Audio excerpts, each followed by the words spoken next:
So last week I completely blew my first trading account. I made so many rookie mistakes and I'm here to share the lessons I learned. So if you decide trading is something you want to do, you don't fall victim to what I've fallen victim to.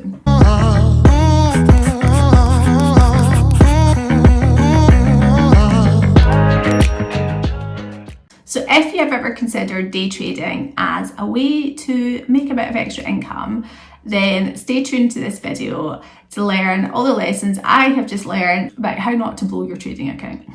So trading was something that I was always really intrigued about and really appealed to me as something that I'd really love to learn how to do.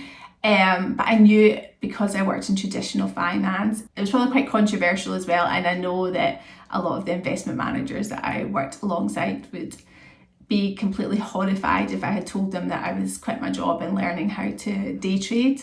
And whenever I did share it with one of my colleagues on my leaving night, she was like, do not go there at all, and completely warned me against it. But yeah, obviously I never listened. And I still went ahead and did it anyway. But I knew from looking into it, it was something that you could make work if you had all the right risk strategies in place. So it was always going to be something that I was going to try and see how I get on. That's why I wanted to join a day trading group, to be able to copy the trades, learn how to do it. And that's what really appealed to me about joining the Wall Street Women trading group, because it was specifically tailored towards women. I joined Wall Street Women after following Lorena, the girl who started it, on Instagram for several months, and being really intrigued as to what I'd be able to learn going inside it.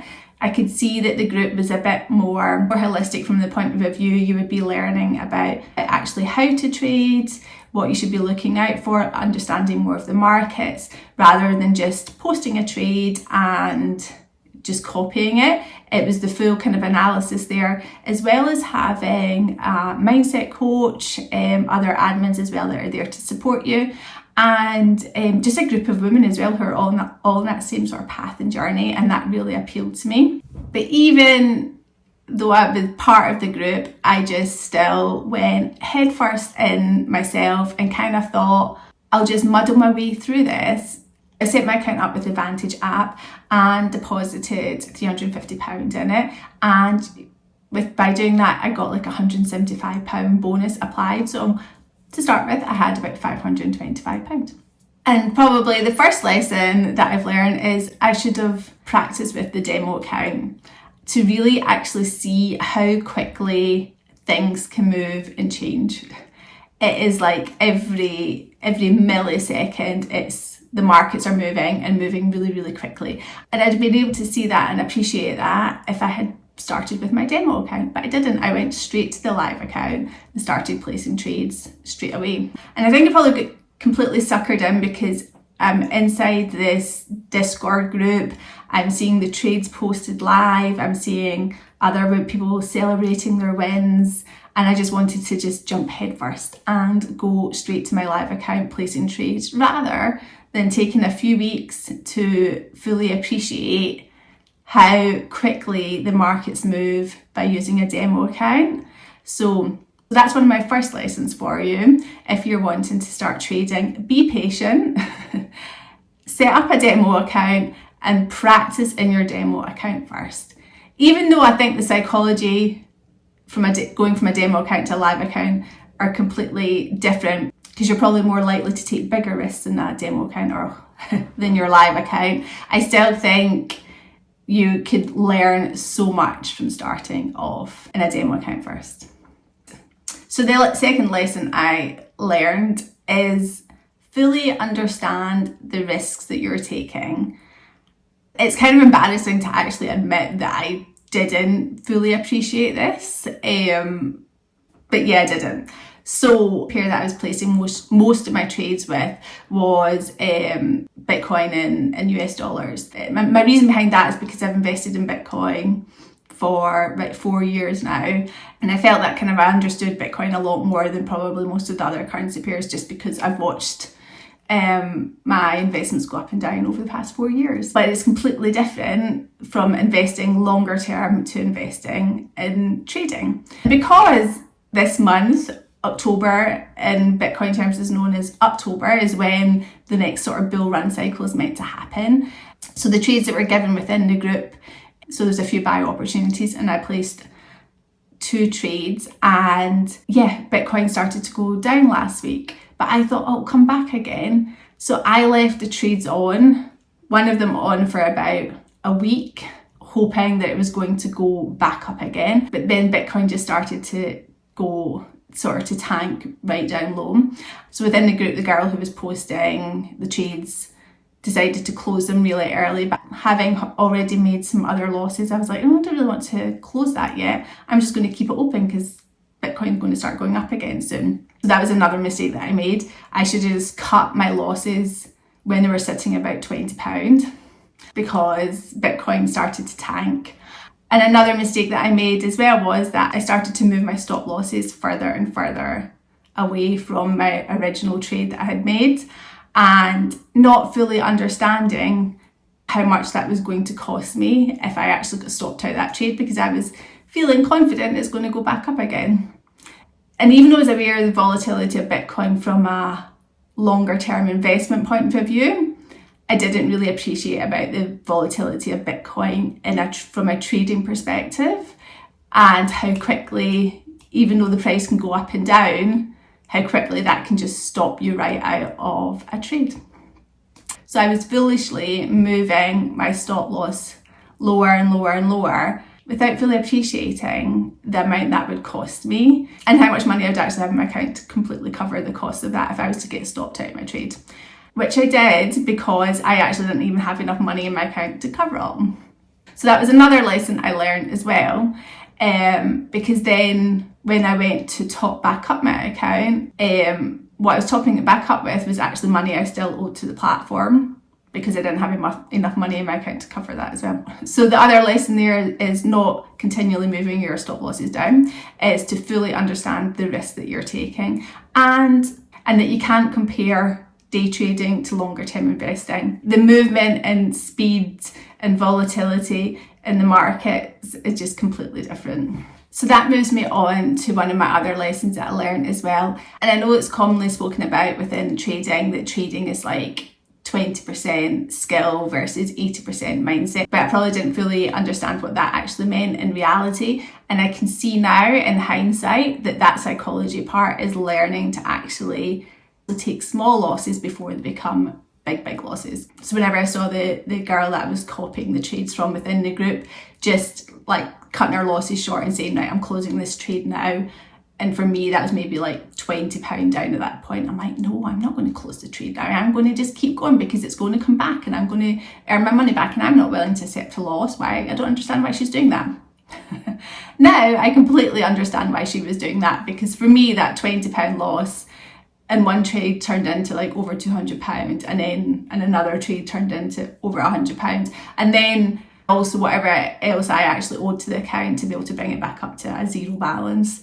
Yeah, if I had just closed them at that point in time, it'd have cost me like say £30 versus like £400 odd. And I think that's probably one of the biggest kind of mindsets adjustments that need to be made, is learning that in trading you will definitely have losses, but you can also make those losses so much smaller if you just learn to close a trade if you see that it's going the opposite direction than what you've bet against it going in.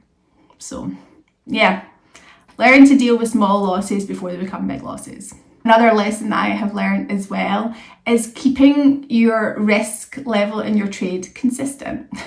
So whenever I actually spent some time in hindsight going back and documenting what all my different trades were, I can see where I've actually started off at 0.01 risk and probably got a bit greedy with it by thinking, oh, I'm not making that much money off of that. I want to make a wee bit more money. So then I increased my risk up to 0.08. But throughout that period of time, I was doing different risk levels from 0.01 to 0.03 to 0.05 to 0.08. Which then meant that my profits versus losses were just all over the place, and where the risk scale from one risk to the next was just so wide and varied that it just wasn't going to make sense. So if I was making profit on the trade where it was 0.01% risk but then I had a loss against a 0.08% risk. The difference between that on my account was just absolutely huge. So it's with every trade that you make, it's learning that the risk that you're going to take is completely consistent. So starting off at maybe 0.01 or 2 until you feel a bit more confident with what you're doing, and then maybe increasing that to 0.4 or 5, but then keeping that consistent across all of your trades as well, so that your profits and losses are going to be around about the same value. Mine were completely at a different level of the scale, from like maybe a £10 win to like £100-200 loss. It just didn't make sense. The math was not mathing at that point of view for me, and my brain was obviously not computing that it wasn't making sense either. Another lesson I learned as well is, if you're on a winning streak, don't completely ruin that winning streak by taking bigger risks at the end of the week because you think that winning streak is going to continue. What you should actually do is, if you're on a winning streak, is preserve your profits by reducing your risk on a Friday or whatever. Say if you've just got to the end of the week, is reduce that risk so that it helps to preserve your profits. What I did was, I was on a winning streak as well, and I'm like, oh, it's getting to, like, by the time it gets to Friday, I'll just take one more trade and take a bigger risk on it, and then that risk goes to then that trade goes to absolute pot, and you're wiping out all of those profits by big losses as well. So yeah, learn to preserve your profits by reducing your risk. Another lesson I learned as well is don't put on trades when you can't actually check in those trades. I put on a trade in the morning, was going out for lunch with friends in the afternoon, then it basically hit the stop loss when I was just out driving and not able to keep my eye on it. So plan ahead. If you know what your plans are for the day, make sure that if you're putting on trades, you're actually able to keep your eye on them without having to sit and check your phone all the way through lunch. So now that my account is topped back up again, and I'm hopefully coming at it from a completely different perspective, what I'm going to make sure that I do going forward is, one, having an actual definite trading plan. I felt like I was taking every trade going within the group, from Bitcoin trades to various different currency pairs to gold trading, and just going in them as soon as they've come up, like, oh my god, I better put that trade on, and not actually kind of sitting back, working out how much money I had in my account, how much I could actually risk. Was it something, if I looked at the charts, that I feel is a good trade? I didn't do any of that. So one thing I'm going to actually make sure I do is have a definite trading plan, as in, this is my daily target of how much I'd like to make. This is how much of a percentage risk I'm willing to take throughout that day, and I'm going to stick to that with the different trades that I'm going to take, and deciding on what currency pairs that I'm comfortable with trading. I've decided I'm not a fan of gold. I feel it moves far too quickly for me. I'll definitely, despite my Bitcoin disaster in the last couple of weeks, I definitely still want to trade Bitcoin, and I'll maybe just stick to 2 or 3 currency pairs as well, that once I start to get more familiar with them, I feel comfortable with trading them as well. I'm definitely going to be a lot firmer with closing down a trade, especially if it's a trade that I'm copying within the group and they're recommending it's closed down. I will be closing it down, even if it's a small loss, because oh my god, I am not willing to take on those big losses again. And with a daily target I'm setting as well, I will be making sure once I've reached that, then I'm just not going to trade anymore throughout the day after that as well.